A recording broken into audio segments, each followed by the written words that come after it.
J'ai été prendre le briquet. Vous avez vos cigarettes, vous? Oui. C'est vous qui les avez? Oui. Je m'appelle Patricia et je suis bénévole depuis 14 ans. Sans dire que vous avez mal. Ah, c'est mieux alors, hein? C'est bon? C'est bon. Allez, donnez-moi le bras. Hop, on y va. Ça tient? Oui, c'est Et bon. vos cigarettes, où elles sont? Ah oui, elles sont dans ma poche. Vous les avez? En route. Quelquefois, c'est simplement un dialogue intime parce qu'on sort ici des relations sociales, ça se passe vraiment dans l'intime et même quelquefois sans parole. C'est simplement un regard ou se tenir la main. Quelqu'un qui est très agité, qui est anxieux, quand on est à côté de lui sans rien attendre de lui et sans rien lui demander mais simplement d'être là et qu'on a des échanges de regards qui sont très épanouissant, je ne sais pas comment dire, c'est quelque chose qu'on reçoit.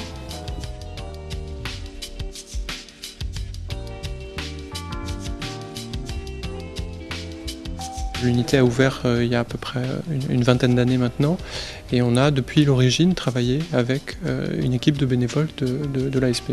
On m'a plusieurs fois posé la question de savoir si ça me plairait pas d'arriver dans la chambre d'un malade avec un livre ou pourquoi pas, puisque je chante, de faire de la musique, faire des concerts. Et moi à chaque fois je réponds non, surtout pas. Surtout pas parce que ce qui est extraordinaire justement, c'est la plus grande richesse, c'est d'arriver avec rien. Et de rentrer dans une chambre, de faire connaissance avec quelqu'un qui vous attend pas, et de se présenter et de demander à cette personne si elle souhaite qu'on passe un moment ensemble. C'est important, je crois. On est les seules personnes qu'un malade puisse refuser, peut-être les seules personnes, hormis la famille, et encore, qui frappent pour entrer dans une chambre. Il y a énormément de choses que les malades n'ont pas envie de dire, ni à leur famille, ni à leurs soignants. Et le bénévole est un tiers neutre qui reçoit, écoute des informations qui, j'allais dire, ne nous regardent pas.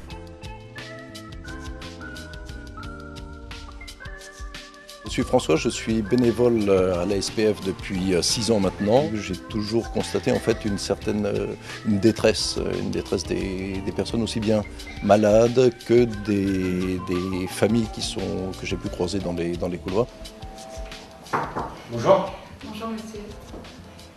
Je m'appelle Sybille et je suis bénévole. Enchanté, je suis Francis, la malade. On vous découvre. Et là, on découvre des gens qu'on n'a pas l'habitude de voir. Et puis, on n'a pas l'habitude non plus de parler, de se confier. C'est très difficile. Moi, j'ai cette chance formidable d'être entouré d'amis. Et je sais, je ne connais pas ici, mais je sais que ça existe. Des gens qui sont abandonnés. C'est vrai que c'est pas un bénévolat très commun, qu'on est dans une société où on met beaucoup de distance par rapport à la maladie, la fin de vie, la mort, parce qu'on associe le tout. Regardez si vous allez bien là. Ouais. Et maintenant vous allez pouvoir faire une petite sieste. Vous allez être fatigué? Vous allez pas manger. Vous avez déjeuné ce matin? Vous avez déjeuné? Tous ces moments qu'on passe auprès des malades, d'abord, c'est des moments de vie. C'est vraiment des moments de vie. C'est-à-dire que nous, on n'est pas là pour s'occuper de la maladie, on est là pour s'occuper de la personne. Alors l'équipe, elle est à la fois soignante et bénévole. Soignante pour tous les gestes techniques et les bénévoles, ce qui est particulier, c'est qu'ils font partie de l'équipe au même titre que les autres.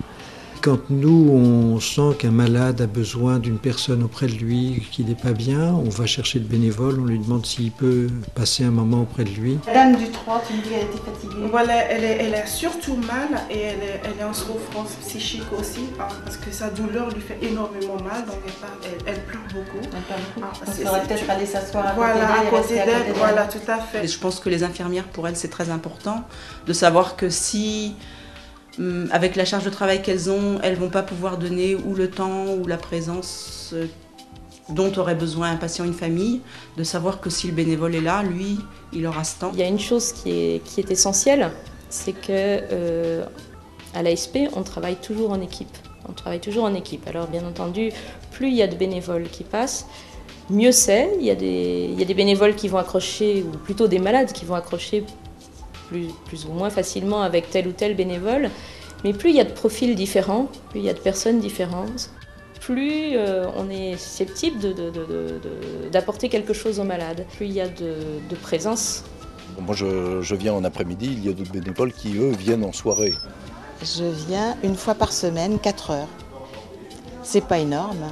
Je crois que je viens ici parce que je pense que c'est utile et bon de le faire, et puis je peux le faire.